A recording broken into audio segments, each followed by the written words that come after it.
نحمده ونصلي على رسوله الکریم۔ برادران اسلام، آج کل میں کافی دنوں سے بیمار ہوں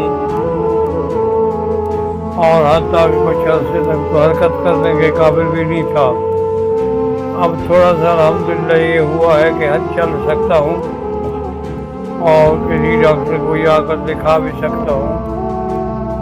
تو بہرحال یہ تو میرے اپنے دکھ درد کی باتیں ہیں، لیکن مجھے پتہ لگا ہے کہ یہاں پر پاکستان میں ہمارے جو بزرگان ہیں، ہمارے اکابر ہیں، ان کا آپس میں کچھ اختلافات ہو گئے ہیں۔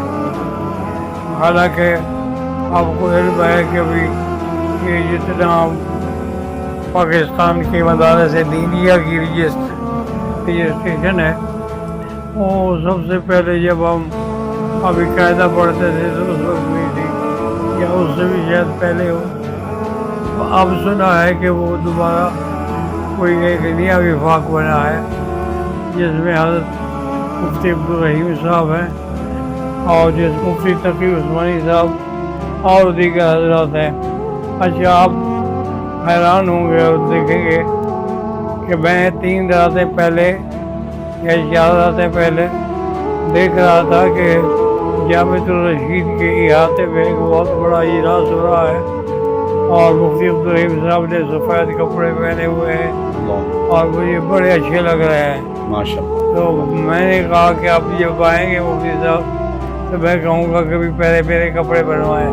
اللہ اکبر، یعنی میں خواب میں کہہ رہا ہوں، اللہ اکبر، یہ جاگتے ہوئے نہیں ہے، ماشاءاللہ خواب۔ تو آج پھر حضرت پیر اقبال صاحب آ گئے تھے، ساری باتیں سننے کو ملی۔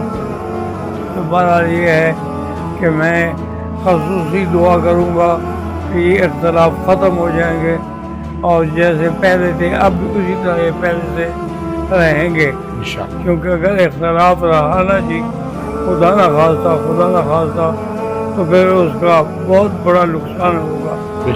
رات ہی میں دیکھ رہا تھا کہ اپنا ٹیلی ویژن پہ تو الحمدللہ صاحب وہ اپنی بات کر رہے تھے۔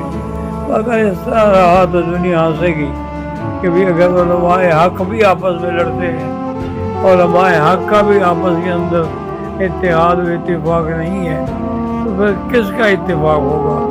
جس کو اللہ نے حکم دیا ہے، حضور پاک صلی اللہ علیہ وسلم نے ساری زندگی اتحاد اتفاق کا سبب دیا ہے۔ تو میری درخواست ہے، گزارش ہے کہ خدا کے لیے تمام جھگڑے دور فرما دیں اور پھر ایک بن جائیں، اور اسی طرح جس طرح پہلے دور میں اکابر کی صف میں کھڑے تھے اسی طرح میں اب بھی آپ ایک ہی صف میں کھڑے ہو جائیں، محمود و ایاز، نہ کوئی محمود رہے نہ کوئی ایاز۔ ربنا تقبل منا انک انت السمیع العلیم وتب علینا انک انت التواب الرحیم۔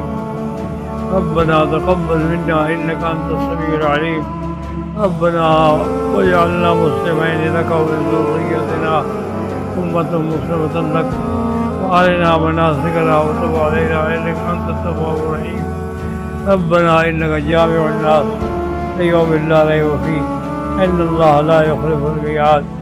والصلاة والسلام علی رسول اللہ صلی اللہ علیہ وعلی آلہ وصحبہ وسلم۔